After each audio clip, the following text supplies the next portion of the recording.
Corinthians viaja hoje ainda para Santos, né? Vai dormir em Santos para a partida de amanhã para o Clássico, então o último treinamento acontece aqui. Mas eu quero falar com vocês um pouquinho sobre mercado da bola, né? Porque tem muito torcedor aí confuso. Quem de fato vem, em quem o Corinthians está de olho, ainda negociando. Então vamos atualizar para o torcedor. Primeiro, Matias Rojas.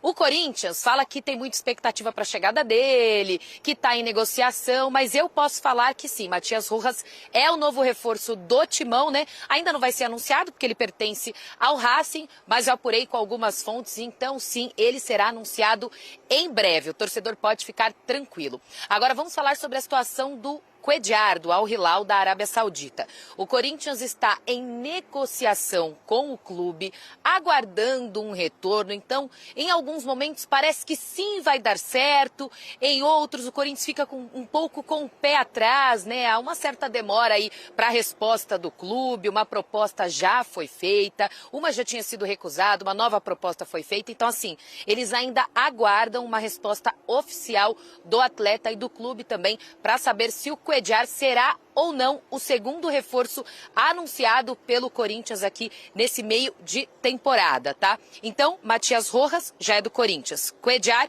Corinthians ainda aguarda ali com o pé atrás. E pelo menos mais dois nomes aí são estudados, tá? O Corinthians não está parado só no Matias Rojas e nem no Cuéllar. O Corinthians tem outros nomes que foram apresentados, oferecidos, está estudando aí para ver se consegue trazer esses jogadores para reforçar até o final dessa temporada.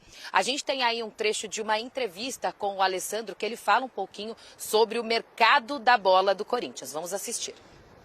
Estamos com o Vanderlei no momento ainda instável nosso, né? A gente precisa encontrar um melhor equilíbrio e principalmente fora de casa. Esse realmente é um dos indicadores que o clube mais precisa melhorar e mais precisa trabalhar, jogar fora de casa. Tudo bem que em casa nós temos sim o nosso torcedor apoiando muito, mas a gente veste uma camisa que você precisa saber jogar fora de casa e dentro de casa também. A gente tem trabalhado também nessa janela, bastante otimista com relação ao Matias Rojas. Existem outros nomes sendo trabalhados com a comissão técnica e que a gente espera também, dentro do que for possível e justo para o clube de uma maneira geral, trazer para fazer parte do nosso elenco, que na minha visão é um elenco extremamente competitivo. E eu não tenho dúvida nenhuma que os nossos atletas e o nosso corpo técnico mostrará isso ao longo do segundo semestre, que está muito próximo de iniciar. Aproveito e já agradeço também a Lili Nascimento pelas informações para a gente debater um pouquinho sobre esse nome que ela trouxe da apuração dela também, que é o Cuéllar. Vai subir ao meu lado aqui os números do jogador nesta temporada, então jogando no Al Hilal, e tem uma média bem legal. Então a gente considera que 30 jogos, uma assistência, mas não é exatamente a função dele, né? Dona, quando fala sobre aproveitamento em passes, aproveitamento acima de 90%. E a média de interceptações por jogo, 5,5, também é muito alta. Ele já era um jogador que deixou uma certa saudade na passagem no Rio de Janeiro. E agora sendo negociado também com o Corinthians. Ele é um cara mais de marcação, ocupa muito bem os espaços, né? Tem muita qualidade nesse duelo com o meio-campo, com o atacante, para proteger a linha defensiva e tem um bom passe também. Esse primeiro passe para iniciar a jogada... Não é um passe muito arriscado, né? Que esse aproveitamento não é um passe de... que o número de assistências, a gente tem apenas uma. Sim. Não é um passe para o gol, mas é um passe para começar as jogadas. Para iniciar, para começar a ditar ritmo, para começar a organização desde o seu campo defensivo. Eu acho que, tecnicamente, é uma excelente contratação. Seria um cara para ocupar uma posição até acho que carente do Corinthians. Para dar um pouquinho mais de segurança para esse setor de meio campo, soltar um pouquinho mais ali Fausto Vera, os jogadores que o Corinthians tem.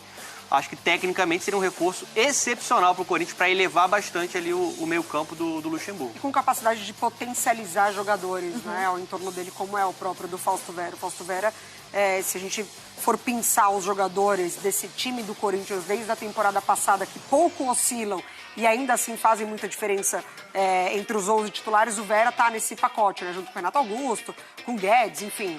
Alguns que a gente pode destacar. Eu acho que o Corinthians pontualmente ali faz um bom mercado duas peças que a gente tem falado, né? Rojas e Cuéllar. E é uma posição que o Corinthians precisa, Mari? É uma posição que o Corinthians precisa, eu acho que sim. Porque se o Fausto Vera não é mordedor, o Michael também, o Paulinho se lesionou. O Cantígio, que já é peça descartada praticamente, E né? o Paulinho também, pela idade, não consegue ter Exatamente. É a característica de um cara que vai complementar outras características de jogadores do meio campo. Renato Augusto, o Michael, o próprio Fausto Vera, o Cuéllar é esse cara mordedor, com a capacidade de ser dominante na marcação, faz muito bem as coberturas e é um cara que tem qualidade também para sair jogando. Então, assim, não é à toa que o Vasco queria, né? O Internacional do Mano Menezes também de olho, né? Muitos clubes de olho na contratação do Cuéllar. Se o Corinthians conseguir, de fato, sacramentar, acho que é um ótimo reforço. Um bom nome também. Acho que o Corinthians também pode olhar com carinho para a zaga, talvez buscar algum zagueiro ali também, para daí talvez complementar o elenco. Para mim, Cuéllar e Rojas, titulares. São titulares desse mim, time sim. do... Ainda mais sem o Renato, né? Na ausência do Renato, o Rojas ali, até com o próprio Renato, na posição do Adson, o canhoto, que trabalha muito bem por dentro, eu acho que para mim são dois nomes, por enquanto, para titulares. E que equilibram muito o Corinthians pensando por esse ponto, né? De Renato Augusto, ele não oscila, mas ele também não está presente sempre, né? Ele joga bem quando está, mas a questão é quando ele está. E eu acho que um jogador de marcação, até para dar essa liberdade, porque a gente viu em Copa do Brasil, em vários outros jogos, o Guedes voltando muito para marcar, ele dá esse gás para uma meiuca do Corinthians que precisa, né? Nesse estilo de jogo do Luxemburgo também, né? Para liberar um pouco mais os jogadores do meio para frente, né? Com talento, óbvio, todo mundo tem que marcar, né? Isso é inegociável no futebol, mas você dá uma sustentação maior. Eu estou muito com a Mari, acho que são dois jogadores com status de titularidade e dois jogadores com histórico de seleção. O Cuéllar na seleção colombiana, o Matias Rojas na seleção paraguaia. O Matias Rojas pode fazer a função do Renato quando ele não está e pode jogar com o Renato também. Então, é um jogador que dá um repertório bom aí pro Luxemburgo. Você iria para esse mercado, Mari, para falar assim, não, o Corinthians volta para a segunda parte da temporada, depois dessa data FIFA, bem porque ele já contratou um volante, um meia, mas ainda precisa... Então, eu falei da posição de zagueiro para ter uma peça a mais, né? Porque, assim, o Corinthians, ele encontrou o Murilo e o Murilo é um baita zagueiro, mas o Murilo é jovem. Ele pode sentir em algum determinado momento, inclusive partidas. A gente viu, principalmente nos 2 últimos jogos do Corinthians, alguma coisa acontecendo ali. Aquele lado esquerdo do Corinthians sofreu demais contra o Independente Del Valle, o lado do Murilo, inclusive da cobertura. O Gil com uma certa idade, agora também, talvez, como que vai ser essa posição de centroavante? Como que tá o Yuri? Como que tá essa recuperação? Quem que coloca ali para ser o substituto imediato? Ou contrata, ou encontra outra forma de jogar sem necessidade do centroavante. Eu pensaria em um 9. Um 9 mesmo? Um 9 com característica de 9 mesmo, diferente mais do Yuri. Que o Yuri? Ah, tá. Porque o Yuri, eu acho que ele é um cara que ele tem que jogar mais de frente pro gol. Quando ele vem de frente em velocidade, ele causa um estrago em qualquer defesa. Agora, para jogar de costas, para fazer o pivô, acho que o Corinthians precisa de um jogador com essa característica. E mais um jogador de velocidade. Eu acho que o Corinthians precisa de um outro jogador, um ponta de velocidade para gerar um pouquinho mais de repertório também. Mas para ser substituto do Guedes ou para ser um complemento do Guedes? Para ser um complemento. Para ser um complemento e até uma possibilidade de rotação no elenco. Às vezes você precisa de um cara para desmontar a defesa adversária, para acelerar um pouquinho mais o jogo. E é tudo pro Corinthians voltar a ser mais competitivo, né? Porque, assim, se a gente falar do Corinthians hoje, não tem reais condições de avançar na Copa do Brasil, de brigar por posições lá no alto, top 5 do Campeonato Brasileiro. Então, qualifica o elenco para voltar a ser forte. Para ser competitivo de alguma maneira nesse... E talvez mudar essa percepção que a gente pode não de colocar o